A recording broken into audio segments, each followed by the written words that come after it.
Cameroon, Bandung, Africa, Bandung, to the world, Bandung. Hello friends, welcome on this platform. Ici, c'est votre Bamenda man, Ekuna man, Ngiman, Bakuri man, and proudly so your anglophone brother. Regardez ça. La frappe a eu lieu ici, dans la ville de Dnipro. 2 personnes ont été blessées. C'était fort. On était assis dans la cave. C'était effrayant. On est sorti et tout brûlait déjà. Peu après l'attaque, l'armée ukrainienne a accusé la Russie d'avoir utilisé un missile balistique intercontinental, ce qui serait une première depuis le début de la guerre. Mais l'allégation est à prendre avec précaution. Les expertises sont toujours en cours. Vladimir Poutine, de son côté, dément et affirme avoir frappé avec un nouveau type de missile. Les forces armées russes ont lancé une frappe combinée sur l'une des installations de l'industrie de défense ukrainienne. L'un des tout nouveaux systèmes de missiles russes à moyenne portée a été testé dans des conditions de combat. En l'occurrence, avec un missile balistique dans une ogive nucléaire hypersonique. Les gars c'est-à-dire qu'ils sont paniqués. Ils ont peur. Tantôt les Américains disent ceci, tantôt les Ukrainiens disent cela, tantôt, mais la vérité vient de la bouche de Vladimir Poutine. C'est un type de missile balistique, pas intercontinental, que la Russie a utilisé pour la toute première fois pour frapper l'Ukraine et brûler cette usine de fabrication de satellites et de drones. Brûler ça complètement. Et vous avez vu au début de cet élément, cette Ukrainienne qui parle de la peur et de l'explosion, de la brutalité. Donc imaginez que la Russie largue comme ça 5 à Kiev ou dans les zones concentrées. Et c'est ce que Poutine a dit. Donc il a demandé à son armée de mener d'autres essais de ce type et produit en quantité industrielle ces missiles Orange-T. Il n'y a aucun pays dans le monde qui a ces missiles. Donc c'est trop d'avance dans la fabrication d'armes. Les Américains bluffent.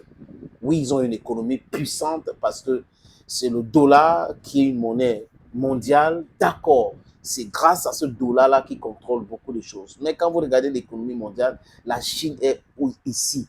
Les Américains sont ici. Et les autres sont en dessous bas. Mais la seule personne qui comprend que pour relever l'économie américaine, il faut arrêter les guerres de non-sens qui vont pousser des pays à le détester et à planifier des choses pour pouvoir faire couler l'économie américaine, c'est Donald J. Trump. C'est pour cette raison qu'il a été élu président des États-Unis.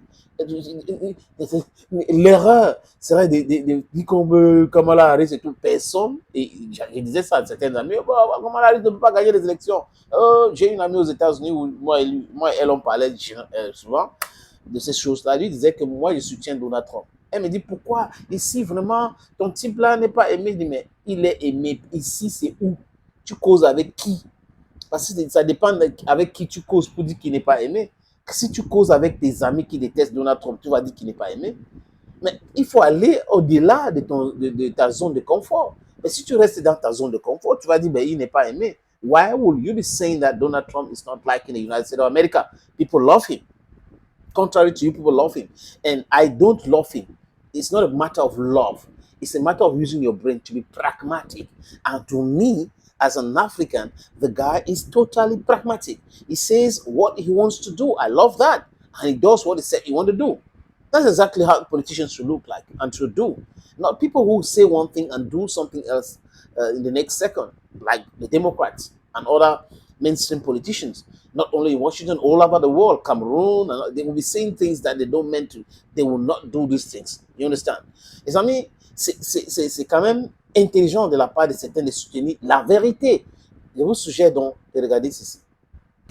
Une version qui semble correspondre à celle d'un responsable américain qui, sous couvert d'anonymat, affirme qu'il s'agissait d'un missile balistique, mais pas intercontinental. L'Ukraine elle-même s'en tient désormais à évoquer un nouveau type d'arme. Aujourd'hui, notre voisin fou a montré une fois de plus qui il est vraiment et à quel point il méprise la dignité, la liberté et la vie des gens en général. Et aussi à quel point il a peur. Il a tellement peur qu'il utilise déjà de nouveaux missiles. Quelques jours plus tôt, l'Ukraine avait utilisé pour la première fois des missiles Attack-MS fournis par les États-Unis pour frapper la Russie dans la région de Briansk. Le Kremlin affirme également avoir abattu des missiles Storm Shadow et accuse donc l'Ukraine d'avoir utilisé ses armes à longue portée de fabrication franco-britannique. Là, vous regardez un monsieur. et vous raconte des boubas. Zelensky dit que la Russie utilise des nouveaux types d'armes parce que c'est la peur. Non, ce n'est pas la peur.